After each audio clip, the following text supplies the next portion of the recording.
अस्सलाम वालेकुम प्यारे बच्चों, मुझे तो नज़्में पढ़ने का बहुत शौक है। अच्छी नज़्म पढ़कर दिमाग ताज़ोदम हो जाता है।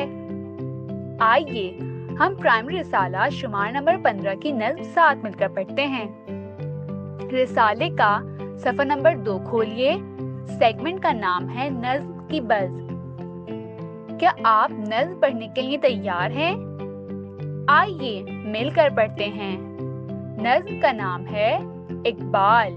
नज़्म सूफी तबस्सुम ने लिखी है। नज़्म को इशारों के साथ पढ़िए और अपने घर वालों को भी सुनाइए। सबसे पहले जिसकी ज़बान पर पाकिस्तान का नाम आया, अपने देश का एक शायर था, अपने देश के काम आया।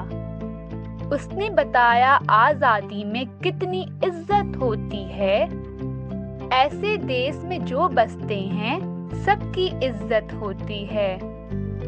वो आया तो कौम को गोया अज़मत का पैगाम आया, अपने देश का एक शायर था, अपने देश के काम आया। मुझे तो ये नज़्म बहुत पसंद आई। उम्मीद है कि आप सबको भी पसंद आई होगी। अगर आपका दिल चाहे तो आप अपने फारिग वक्त में नज़्म याद कर सकते हैं।